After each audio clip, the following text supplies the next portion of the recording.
If you spend any amount of time online like I do, you've probably heard of a little website called reddit.com. And just within the past month, Reddit decided that they were going to give away $1 million of their ad revenue. And the way that they were going to give out that money was to let the users of the website vote on what their favorite charitable organizations were. And out of all the charities in the world, the Freedom from Religion Foundation is in the top 10 most valuable. People of the internet have spoken. So I guess we're quite fortunate today to have not one but two staff attorneys from the FFRF here to speak to us today. Andrew Seidel and Patrick Elliott work tirelessly defending the separation of church and state. They're fighting this battle at local school boards, local state governments, and even taking out the national government with a lot of very important lawsuits. They're also great friends of AHA, and they've been mentors for us for many years. So let's give them a warm welcome.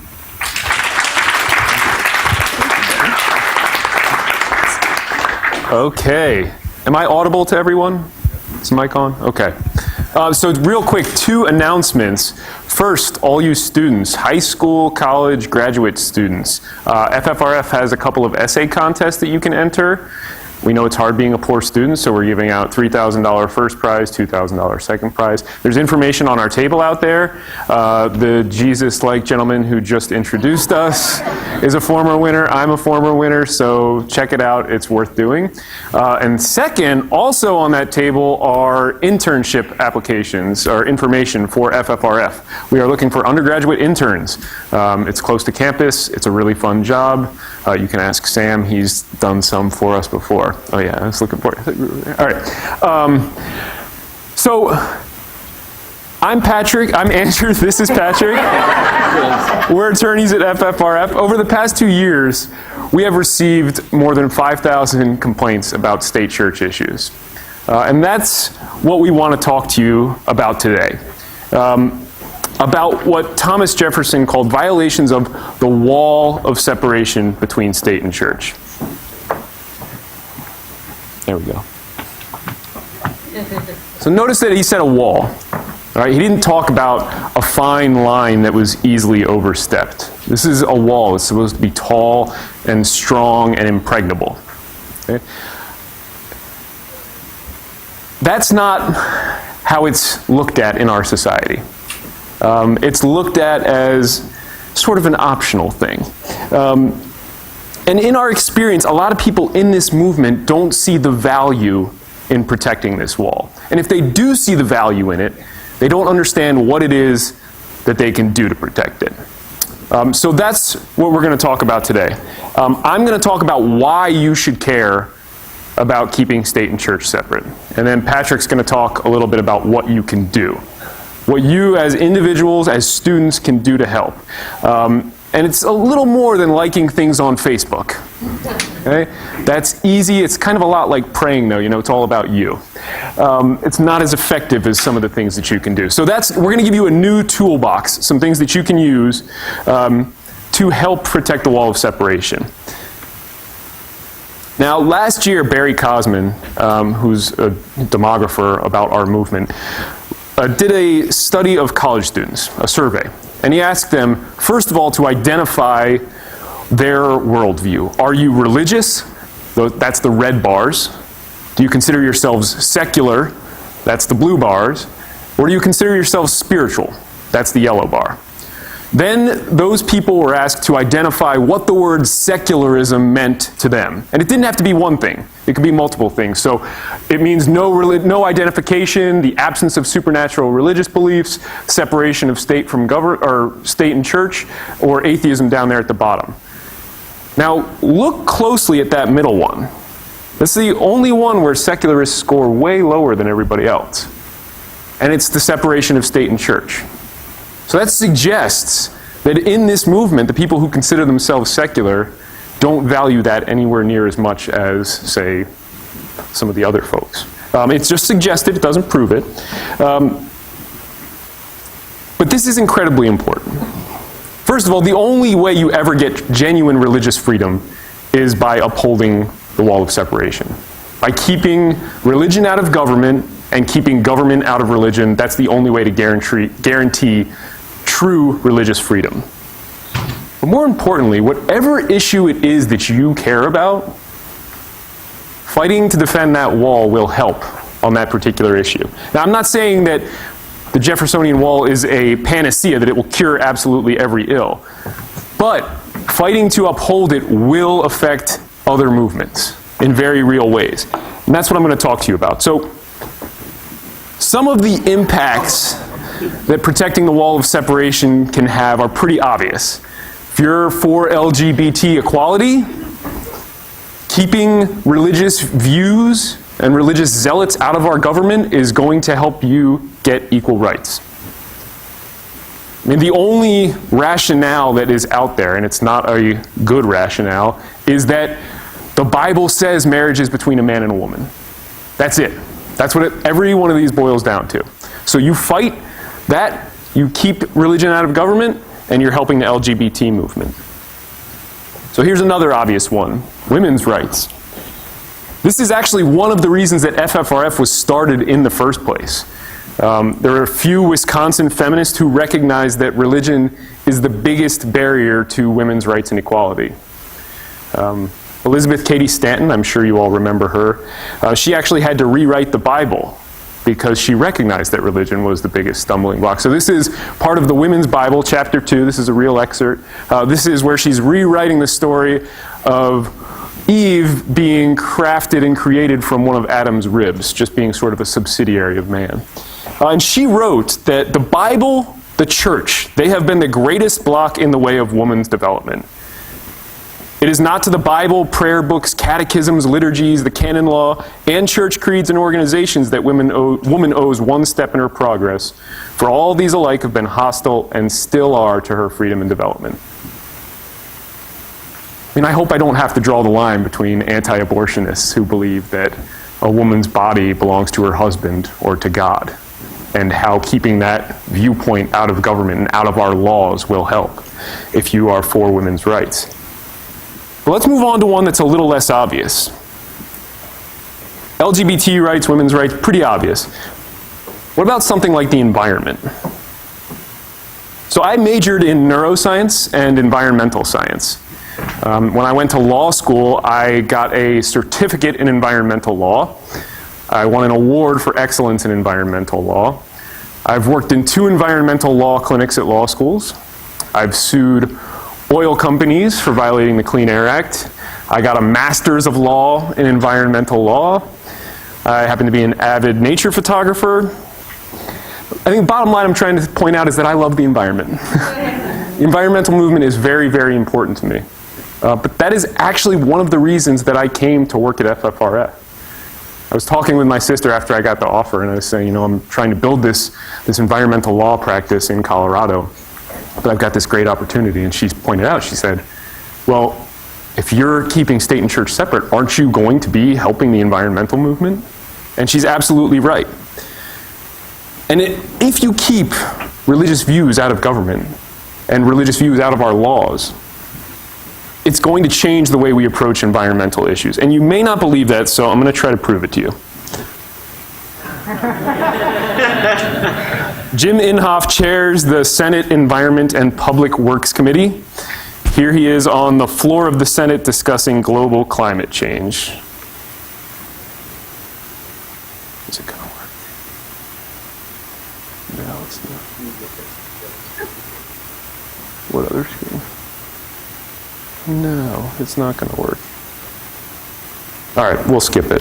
That's a bummer. He sounds like a total jackass. He's disproving global warming because he found a snowball outside. And the reason that he is like this, and he actually, well, first of all, in January of 2005, he said that global warming is the second largest hoax ever played on the American people. Anybody know what the first is? The separation of state and church. But more recently, he said this. My point is, God's still up there. The arrogance of people to think that we can alter the environment. He's citing to the Bible when he says this. He actually cites to Genesis 8. Anybody know their Bible that well? This is when God promises Noah that he's never going to flood the earth again. After the flood. So that's why we don't have to worry about global warming. Global climate change isn't an issue because there's never going to be another flood. Seas aren't going to rise. Don't worry about it. The Bible says so. I have another video coming up. We'll see if that works. The next video is Representative Shimkus from Illinois. He also cites to Genesis 8. And this is actually from a few years ago. He's out of office now. This is the House of Representatives subcommittee hearing on energy and the environment.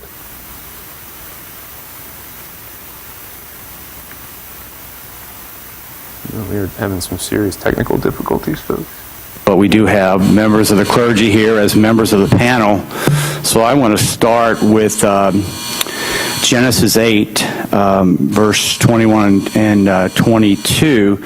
Never again will I curse the ground because of man, even though every inclination of his heart is evil from childhood, and never again will I destroy all living creatures as I have done. As long as the earth endures, seed time and harvest, cold and heat, summer and winter, day and night will never cease. I believe that's the infallible word of God, and that's the way it's going to be for his creation. The second verse comes from Matthew 24. And he will send his angels with a loud trumpet call, and they will gather his elect from the four winds, from one end of the heavens to the other. The earth will end only when God declares it's time to be over.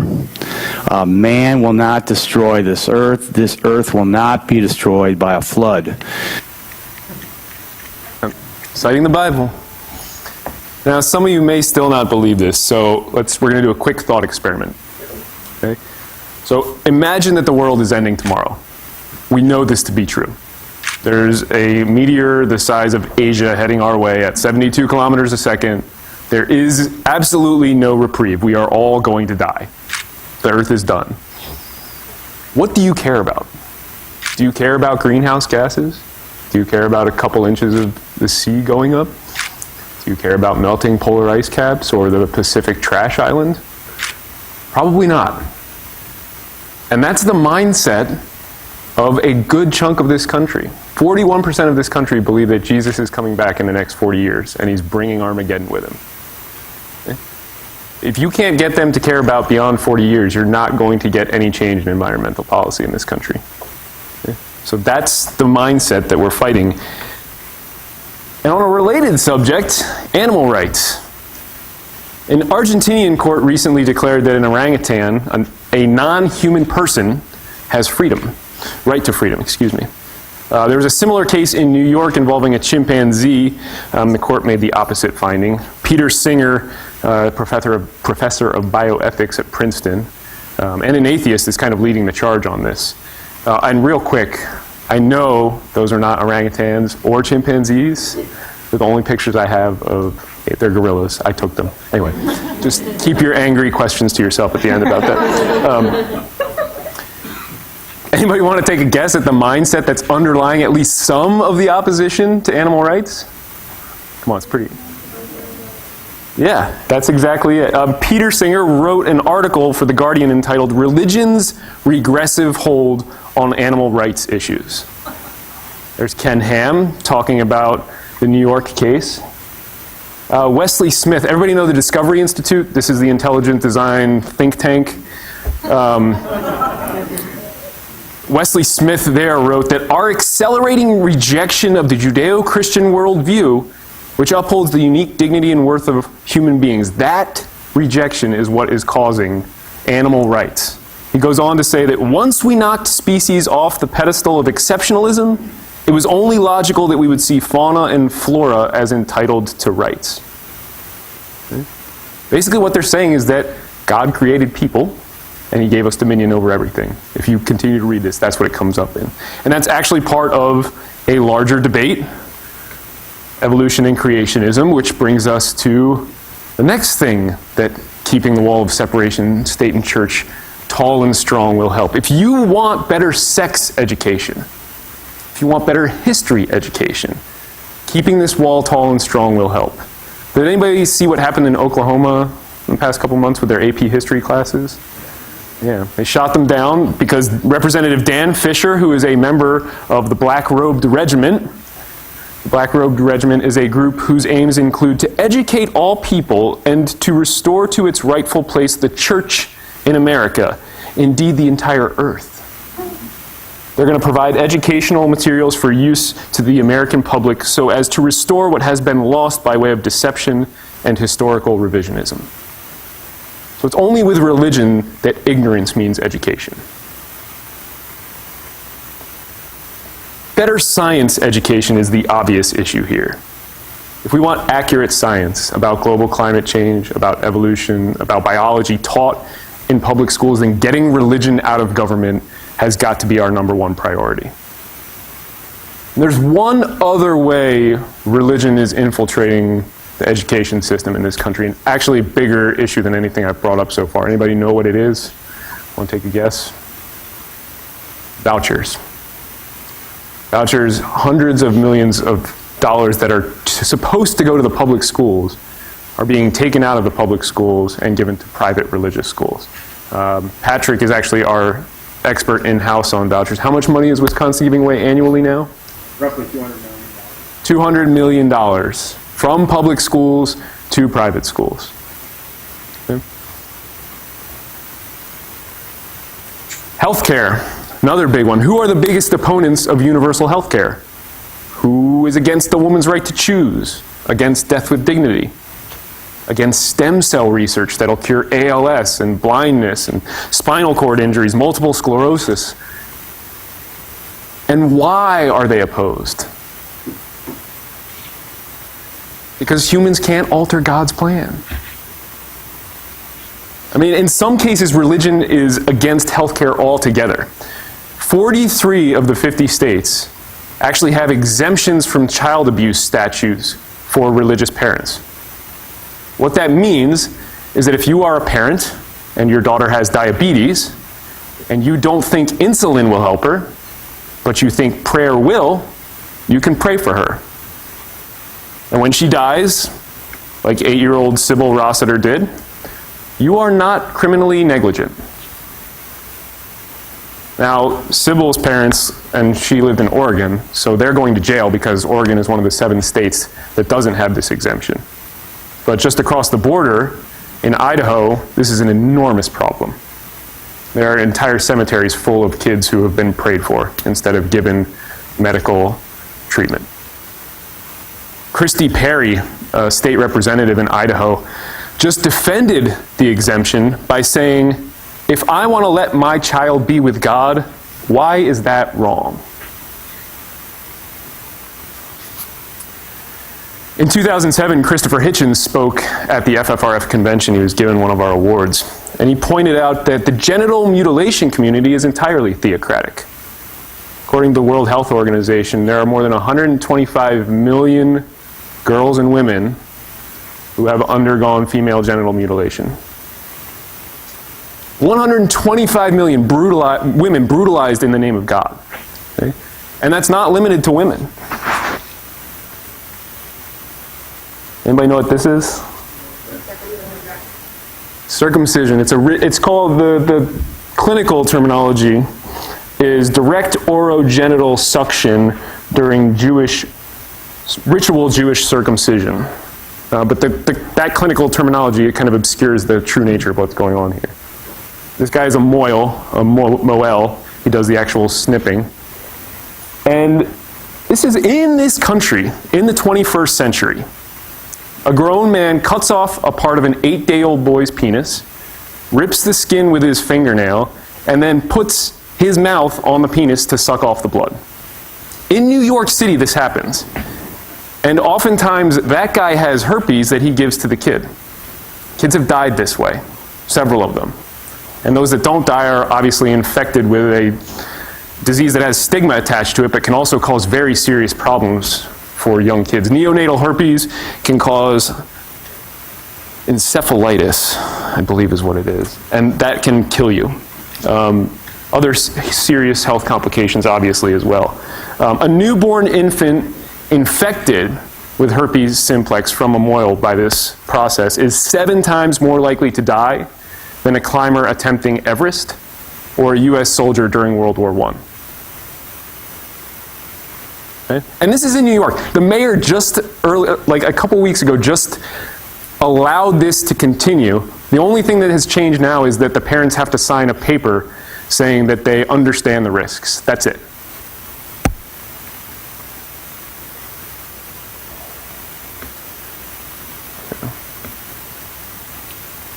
So what do you care about?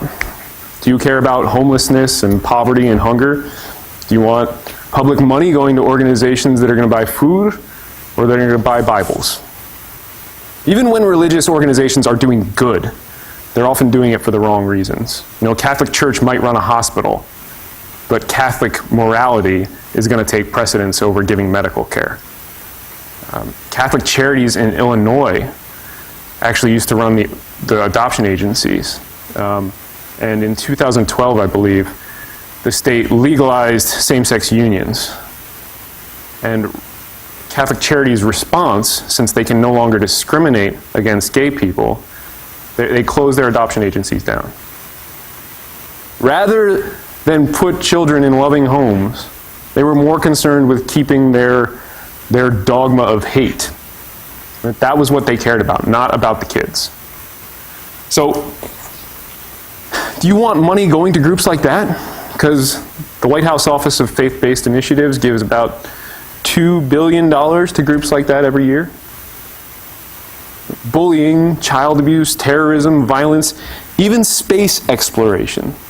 All of these issues have opposing religious rationales. This is televangelist Pat Robertson. His net worth is something like $200 million, maybe as much as $1 billion. He actually owns a diamond mine. Telling NASA to stop exploring because of the Bible. Stop exploring space. So I want to be clear here. I mean, religion is going to come down on the right side of issues. It's going to come down on the wrong side of issues every time, though. Martin Luther King used and was motivated by religion to a certain extent, but religion was also a huge roadblock. In his letter from the Birmingham jail, he wrote about the white churchmen who stand on the sideline and mouth pious irrelevancies and sanctimonious trivialities. So our government is built to move slowly. It's based on compromise and reasoned debate. At least that's the theory of how it's supposed to work. But religion poisons that process. It injects an ultimate truth about the world based on no evidence whatsoever that is held with absolute certainty into a debate that's supposed to be reasoned and result in compromise. So it takes what is a gray issue and makes it absolutely black and white. It poisons the debate and destroys compromise, which actually makes it a threat to democracy and the biggest barrier to progress, no matter what issues you care about. So, what can you do about it is the next question, and I'm going to let Patrick take over there. All right, thank you, Andrew. We've been talking about a talk like this for a while because it's kind of a two-part question, which is we all should care about these issues, but what could everyone in this room do? Obviously, there's a lot that go into movements to dealing with these issues, but there are things that people here can do. And because this is a student conference, I guess we wanted to reach out and just see if any students or anybody, I guess even 30 and younger, can stand today. Can you just stand up so we can see you? I know we're in a mixed crowd. All right, so I'm going to be speaking to you, and everybody else can listen as well. But I also, the title of this talk was Get Off Your Butt and Help Protect the Wall of Separation. So we're halfway there at this point. And I'm going to discuss a few tools that we use and that people can use, and I think the overall theme is that they're easy to do and that they are effective. And so this is from our experience in our work, and also what we've observed in observing some of these state-church conflicts that come up in various areas. And I guess the first thing I'll talk about is just why we're different than people who are religious. We understand that thinking to yourself is not enough. We need to do the opposite of prayer, which is to get out there and actually change things if that's what you want to happen. This is a cartoon from a cartoonist who's supportive of FFRF, and he drew this for us which is kind of relevant because he wanted to do a prayer summit after the oil spill in the Gulf. So that's the quintessential thing that prayer's not going to fix. It's going to take either natural processes or human processes. But I think that theme fits is how are we different than religion? We know that thinking to ourselves doesn't correct these problems. So I'll talk about these, I'll call them tools, and we'll go through a few of those. And the first is just communicating with decision makers, which seems like duh, but a lot of people, and this includes people like Andrew and I and those who are younger, are very passionate and persuasive on an issue, and they write about it on Facebook, and that's their activism. They wrote about it on Facebook, or they clicked like on a page that they agree with or a news story that they agree with.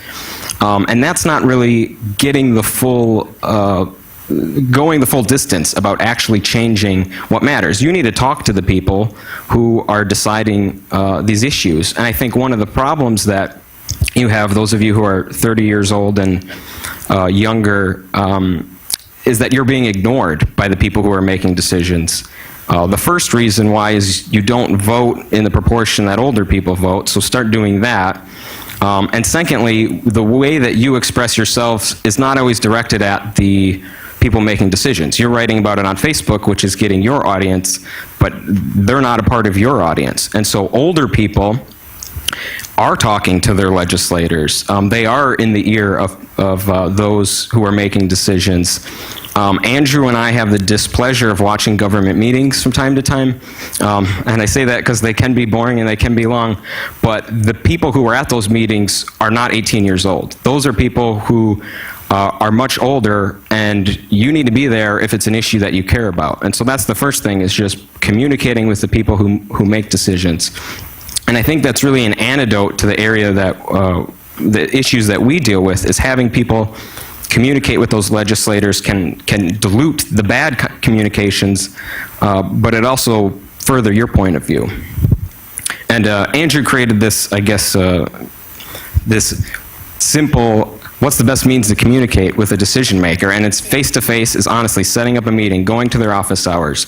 Secondly, calling them, talking to them. Third, a letter. I know that's crazy. Writing a letter. There are certain, was it Senator Graham who said he's never sent an email in his life? So keep that in mind. Some of the people that you're dealing with, they may not be using your means of communication. And we kind of took a dig at Twitter with this ranking, and I'll kind of show you why that's indicative. This is an exchange with Richard Dawkins that somebody had, and he's asking, he unblocked somebody on Twitter, and if you look at the second to last, he said, Richard Dawkins unblocks him, and then the person asks him, this is his important question, would you touch a poop for $20? Is the question, and Richard Dawkins responds, oh yes, I did block you for that, and now I do so again, goodbye. And that's from, I guess, this summer. But to give a good example of in-person communication, I'll show you a photo. This is, or was, a voting booth in Wisconsin, in Brown Deer, Wisconsin.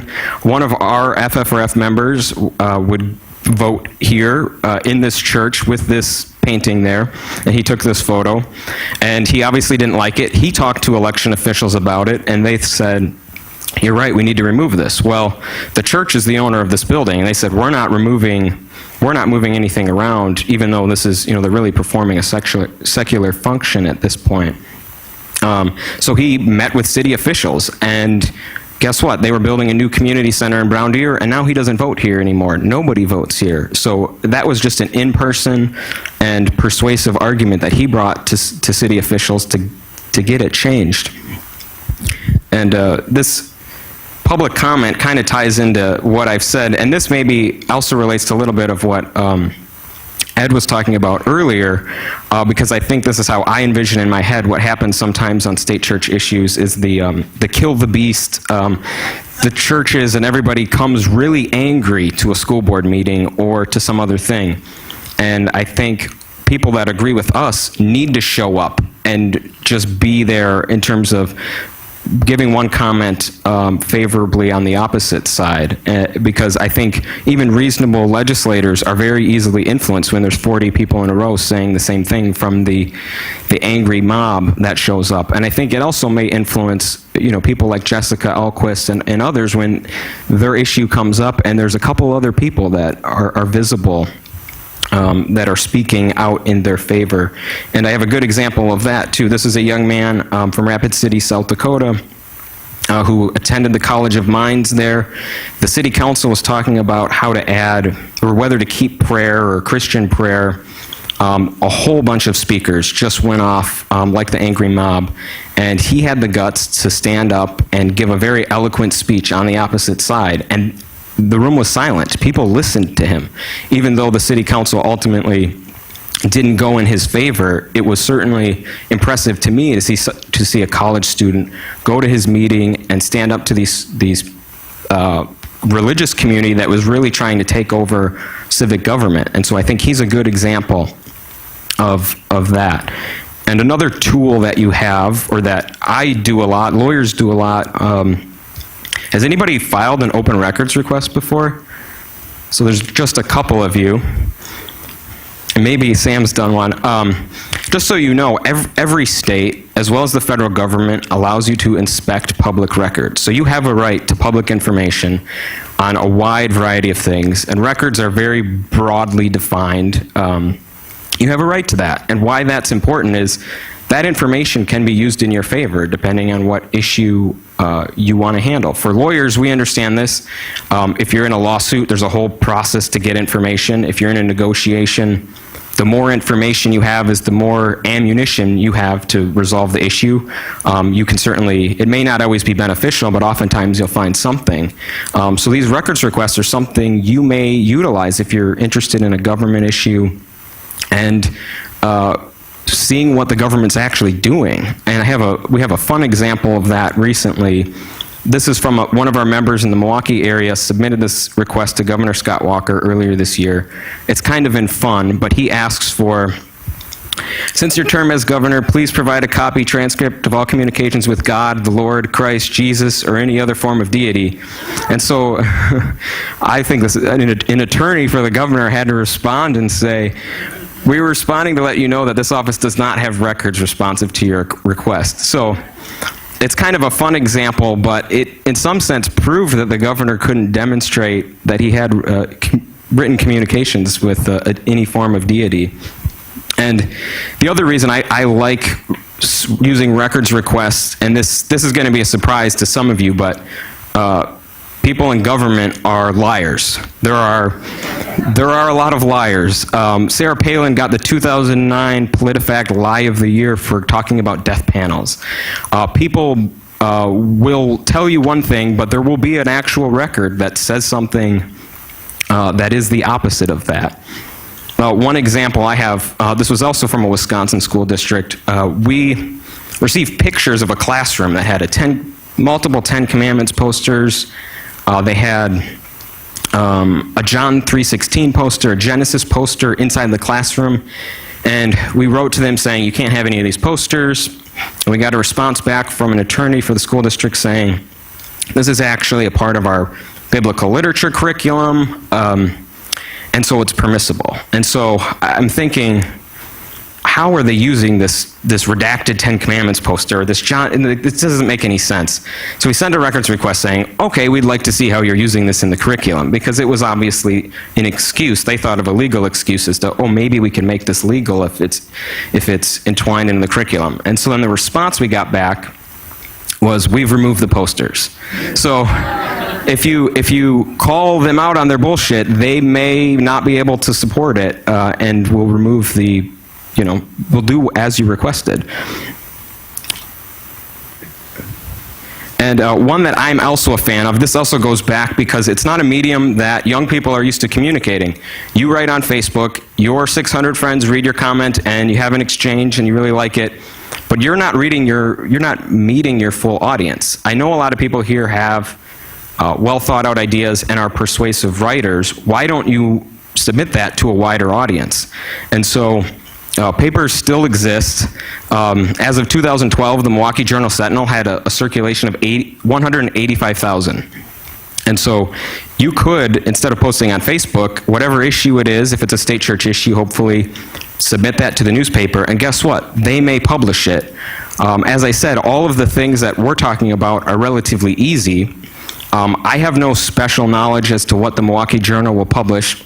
I've had editorials published in the Milwaukee Journal and in the Wisconsin State Journal. You just have to create a sound argument, submit it, and hopefully someone there will print it. You don't have, I guess I have another example. I'm a canoeist. I like to canoe on the Wisconsin River. There's an owner of a canoe rental place there that wrote about farms polluting the river, like factory farms polluting the river, and submitted it to the Milwaukee Journal, and they published it. He has no scientific background. He's just a guy who rents canoes on the Wisconsin River, and he was able to get that published. So I'd say keep that in mind. You also have another resource here with the Daily Cardinal and the Badger Herald to reach your student audience if it's something about how the university is run. But I think that's something people today are missing out on and not really fully engaging in that process. This is Andrew, which is our another tool, which I guess we've labeled creative protests. He built in a very short time, and it's not pretty, a natural nativity, a natural nativity as we call it. So this is because in the Capitol building here, religious groups put up a nativity display. There hadn't been one for a long time. And so FFRF is about 2 blocks from the Capitol. We said, all right, we'll play that game, and you can come up with a creative protest to make your point known. And actually, the fun part about our side is the things that you do are going to be more interesting. This is way more interesting than the nativity display that's there. And when we go to the Capitol, I walk through there frequently. People are reading our display or looking at our display. They're not looking at the nativity. And so it's something to keep in mind with being a little creative about how you approach advocacy. And you do see this sometimes now as well with people where there's literature distributions and they're distributing Bibles or they're distributing religious pamphlets. We, of course, ask that doesn't happen if it's a public school, and sometimes the public school comes back and says, well, we're allowing everybody to distribute. Well, that's a bad idea if you have the Freedom from Religion Foundation or some group that says, all right, we'll play that game. And so you have the Satanic Temple and all these other groups that have much more fun and interesting literature participating in that forum, and then sure enough, they shut down the forum altogether. So it's a way that we engage that I think people can think outside the box. And I think the AHA group is a good example of that. They've put up displays on Bascom Hill. They've put up displays in the Capitol building, kind of also taking advantage of this theme, well, let's be creative. And their displays are more interesting than the typical religious display you'll see. And the final tool that I'll mention that is going to sound a little bit preachy, because I'm going to talk about money, because I think that's what a lot of pastors maybe are preaching from the pulpit to seek. It's very important to join groups. Like whatever issues you support or groups, join those groups. Like become an actual member, whatever their criteria are. Do that. That has a lot of impact in terms of how people view that group, how that group operates. There's a lot of interesting groups that have a presence here, CFI, FFRF, the Secular Student Alliance. Become a part of these groups. And I can give, some explanation as to why I think that's important. I received a call this week from somebody who was a head of a humanist group. And she said, we're getting flack in our community because we only have 60 members. And I was thinking on the phone at the time, I was like, 60 members, that's pretty good, because a lot of people aren't interested in joining groups, especially when, hey, I'm not religious, why would I join any group? But for her, even just having like-minded people in the community to say, our group is 500 members, would have been so much more important, would have been viewed with more importance in the community, just knowing, oh, this is what our ranks are, and these are people who are fully supportive of what we're doing, that they've gone through our membership process, whatever that may be. And the other part about this is there's a psychological component to either joining a group or donating money. So if you don't have the money to join, I think almost all groups have a student membership rate, donate $5. And I'll say that because, and this is something I learned in law school from a law professor in family law class, talked about what judges in Wisconsin were doing with deadbeat dads who weren't paying child support. And one of the things they would do would see what amount they could pay. And there would be court orders saying you have to pay $5. Now obviously $5 is a trivial amount. It's not going to help the upbringing of that person's child. But in the eyes of the court, and it carried some responsibility with it, that these people were then taking on responsibility for that. And I think that same principle applies when you're joining a group. And we've all heard people say, before they start usually a really bad speech, saying, "I'm a taxpayer," is what they'll say. And so you can become a taxpayer to the groups that you are interested in by giving them a donation. And then you can come to me or Andrew and say, "Hey, I'm a donor to FFRF. You guys got this all wrong," or whatever the issue is. I think it's something that particularly the 30 and younger aren't doing as well as people who are older. So that's my final talk on membership, and Andrew has one final remark to make. You want to skip that one? Oh, I did forget this. Even the groups that talk about prayer, I said prayer was futile. They want money too. If you look at their, the bottom of all of their emails will say give now or donate is the biggest button ever. So they don't seem too confident in the pray option, number one.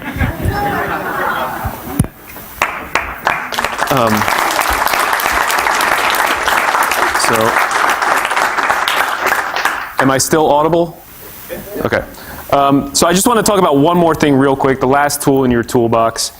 If none of this other stuff sounds like you, if you're not comfortable writing an open records request or changing your Facebook post into a letter to the editor, there's still one thing you can do that will help more than anything else, and that is to come out of the closet.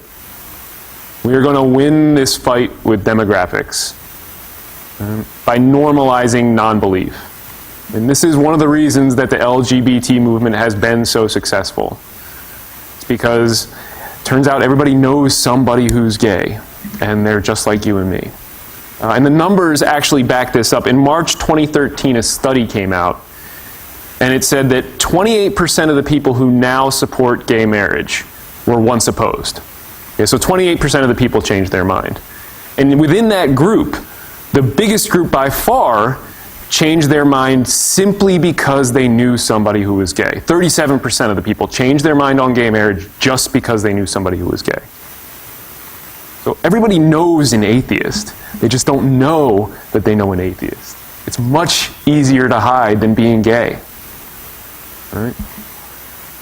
But it's time for us to stop hiding. So the best thing you can do for yourself is to pick up that label and wear it proudly. I'm an atheist, and I would encourage you to do that. Thank you, and I think we have time for questions? Yeah. All right, so we're happy to answer any and all questions you guys have. We prefer questions as opposed to personal stories.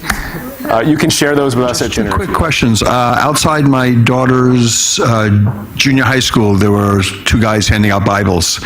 So I went in immediately to object to the principal, and she said, as long as they're doing it on the sidewalk, that's okay, as opposed to doing it in the school. Do you know if that's correct or not?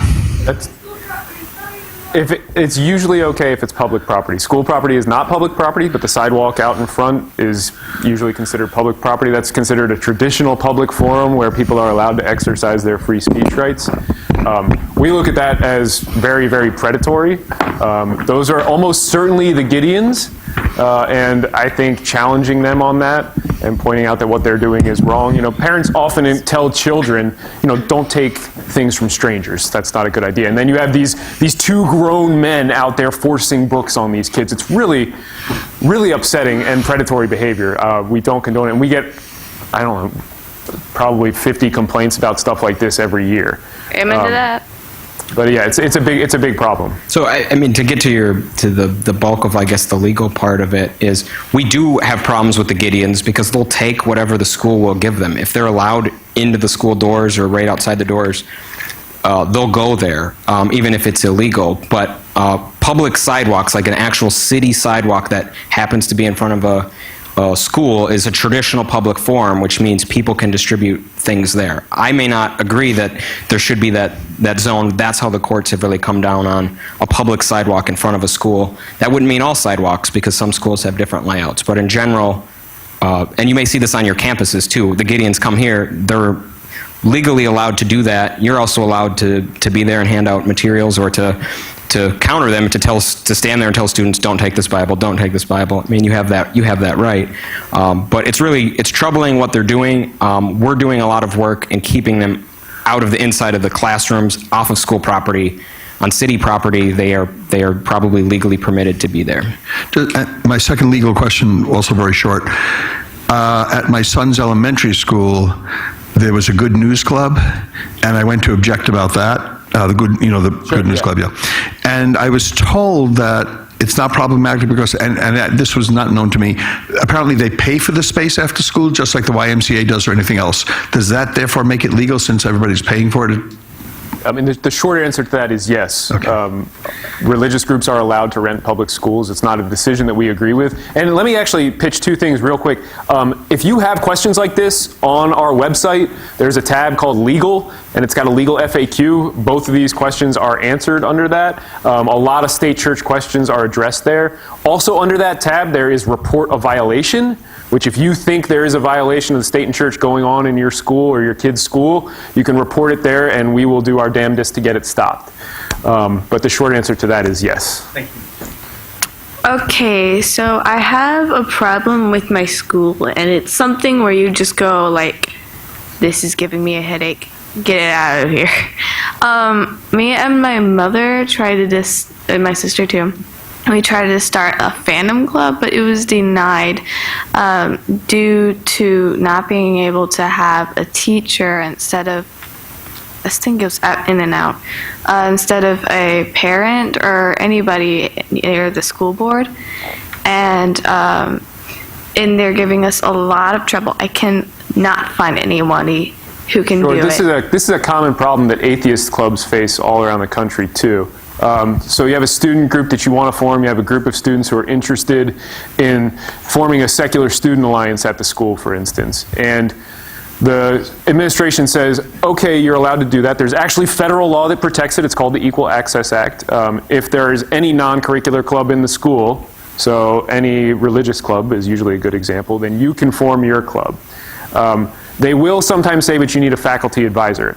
Our stance on that is that if they are imposing that rule on you and you can't find a faculty advisor, they have to provide one. That's our stance on it.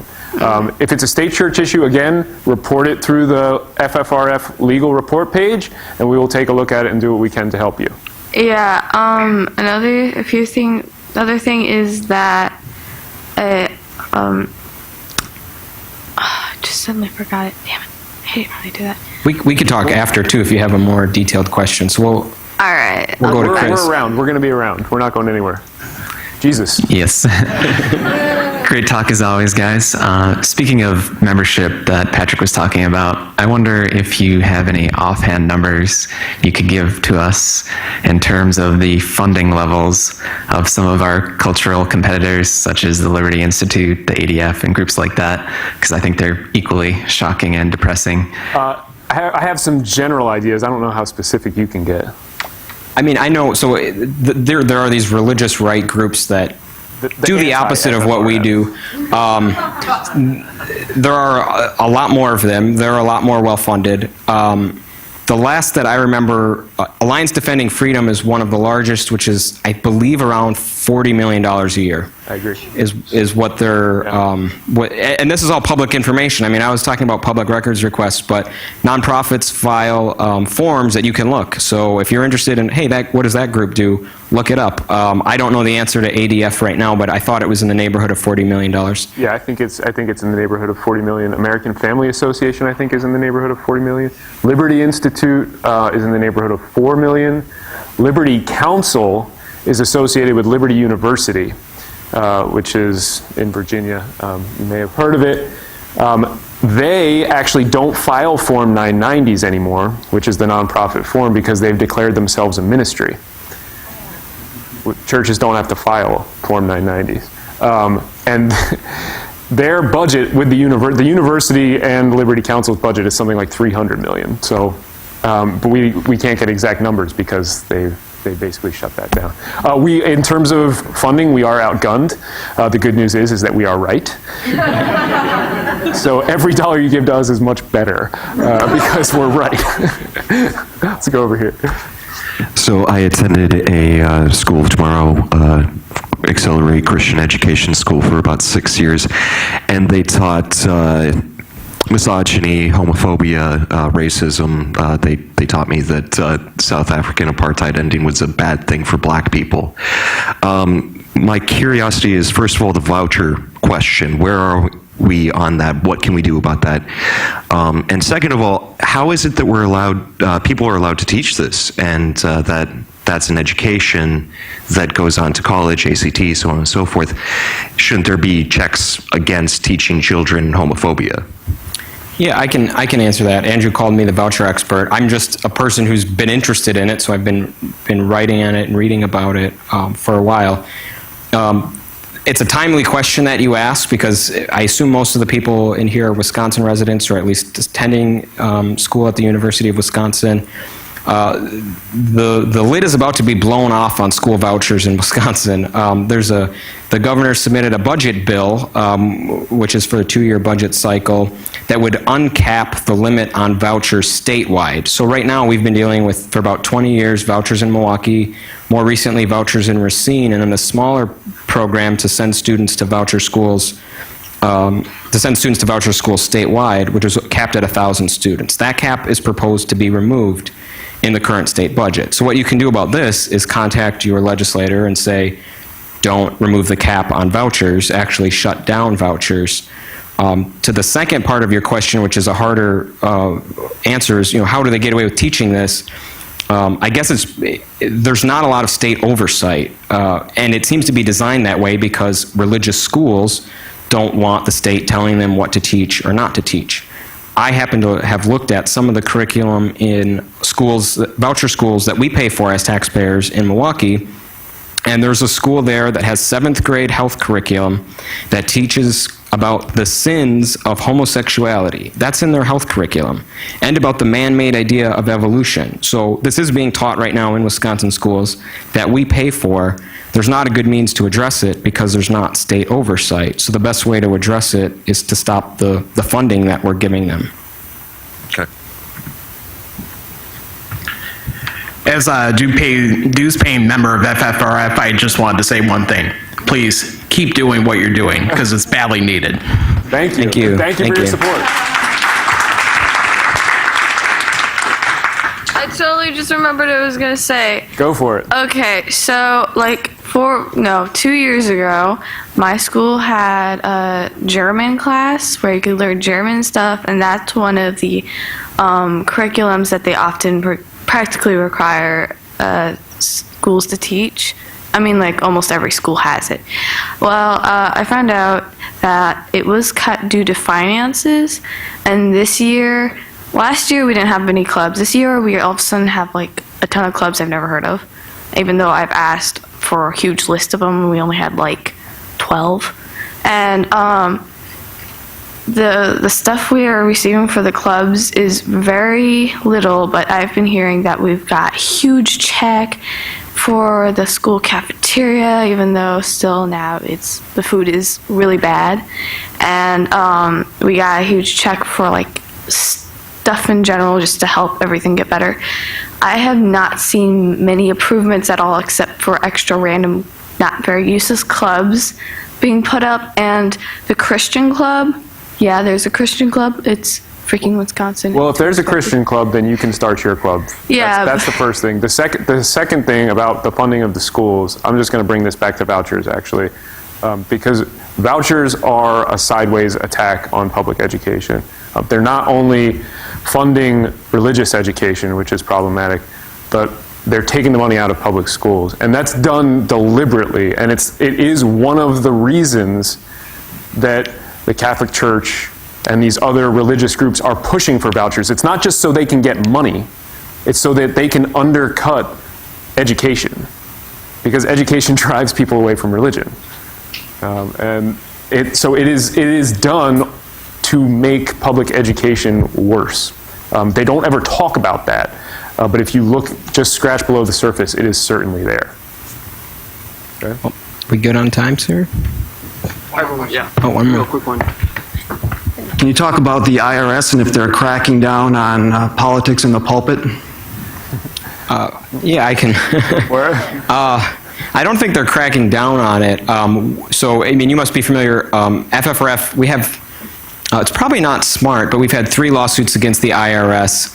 The audit's coming any day. And one of those relates, and one of the conditions on being a nonprofit is that you're not going to advocate for or against the election of candidates for office. It's a privilege to be a nonprofit, so we shouldn't be funneling money through nonprofits to do political work. Churches, and specifically we mentioned this Alliance Defending Freedom, encourage churches to do that advocacy from the pulpit. And so we brought a lawsuit because the IRS at least seemed to not be doing anything about it. As a part of that lawsuit, we ended up getting information that showed there is a review process and there are churches that they seem to be investigating. So right now, publicly, there hasn't been anything announced. At least behind the scenes, it seems that there may be some action taken on this in the future. At the same time, I say that the campaign on the religious side is getting bigger. They're still doing advocacy from the pulpit for or against candidates. Well, they're actually challenging the IRS to come after them. Yes, they're begging the IRS. They've mailed video recordings of their preaching to the IRS. So it's like this: I dare you to revoke my nonprofit status. So at some point, there's going to be a clash between a church that's doing that and the IRS. It's just we don't know when that would be. Anything else? I never actually finished. We're going to chat with you afterwards, I promise. All right. Give it up for Andrew and Patrick.